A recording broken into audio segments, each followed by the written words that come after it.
What is up, everyone? Welcome to another episode of F1 Fantasy Pole Position. It is Saturday, July 5th. My name is Ewan, and I am recording this somewhere outside of Marseille, France. So I apologize about the audio quality and about like the general quality of this episode overall. But yeah, hopefully you guys are having a good weekend. Hopefully you guys watched Silverstone, FP1, FP2, Ferrari. In our thoughts on the screen right now, I have my T1 squad: Piastri, Alonso, Russell, Hulkenberg, Hadjar, McLaren, Aston Martin. Hadjar looks so good.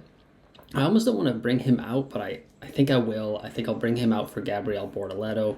That seems like the smart budget building move, despite kind of sour looking A-okay, but not great. We've got some race sims here from F1, but it's kind of hard to trust them considering like Ferrari looks so good on Friday. McLaren, Red Bull, Mercedes, Ferrari, that's how they have their top four.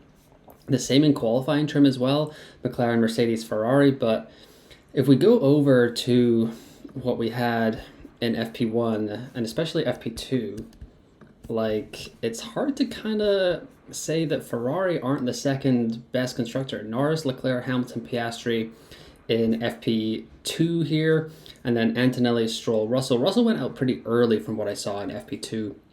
Hadjar Lawson up there with Racing Bulls, Alonso as well. Stroll trying to trick us again.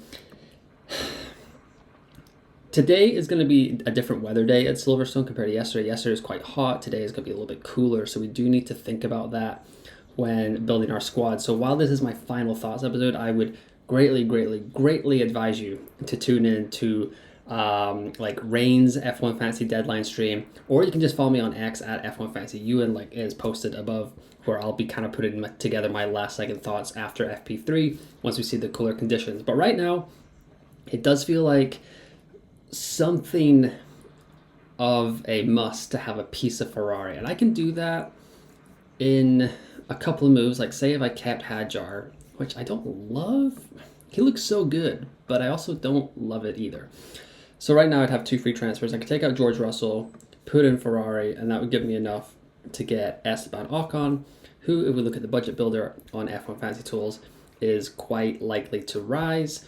Haas, I gotta go back again to the practice debrief over here. Like, race sim 8th, qualifying 8th, so Haas are doing Haas things, but we really need to see what this FP3 is going to kind of throw up.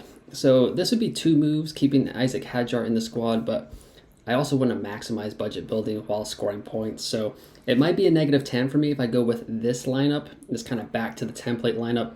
Lots of budget building potential, lots of point scoring potential. Don't hate it at all. I did take my shot last week with Aston Martin, so it's kind of like Ocon plus Ferrari or Russell plus Aston Martin, because if I go down the Aston Martin route here, let's see, where do we go back? Aston Martin. So that still leaves me two free transfers. Alonso and Hulkenberg are going to stay for me no matter what. But yeah, Russell could move up to Hamilton, and then I can also bring in, I can also bring in Ocon as well, and that's for two free transfers, which I don't hate at all. And this could be like an autopilot kind of build. I've got Piastri here, I've got Hamilton, Aston Martin, McLaren. We're gonna have to kind of, it's gonna be like a deadline call whether I play my no negative chip as well, just depending on the weather. See how that goes. So like I said, follow me on X at F1 Fantasy U, and that's where I'll be posting my final team, hopefully about 30 minutes before the deadline. I'll be interacting on there all afternoon as well. But Piastri, Alonso, Hamilton, Hulkenberg, Ocon, McLaren, Aston Martin is another build that I'm considering, which is like for just two free transfers. So I don't mind that at all either. The other aggressive route, I guess, would be like trying to fit in, like I've got Mercedes here. They'd have to look a lot better here, but Ocon, I feel like Ocon needs to come in. I know there's some momentum building behind Ollie Behrman, potential driver of the day. I don't think he has a shot at driver of the day, especially with Russell, Norris, Hamilton, all up there. Norris looks rapid as well. What was he? First in FP2. He looked really good. Seems like he's quite buoyed by the Austrian Grand Prix, second in FP1 as well. Hamilton, there were like stuff going around that Ferrari turned up their engine mode in FP1, but they still had it together in FP2, so I'm still kind of believing in them. I don't know about these qualifying and the race sims that F1 have put up right now. I've been burned by them in the past.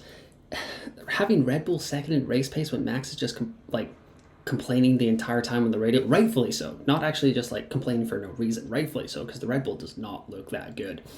So I can't trust these, as it's 8:22 right now in France, so there's no sims out yet on F1 Fantasy Tools. I guess I'll just go double check. Yeah, still no notifications, so we're still waiting for those.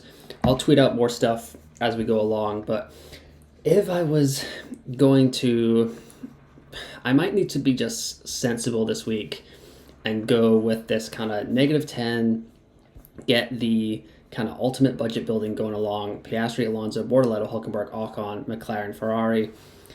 Ferrari just look really good right now.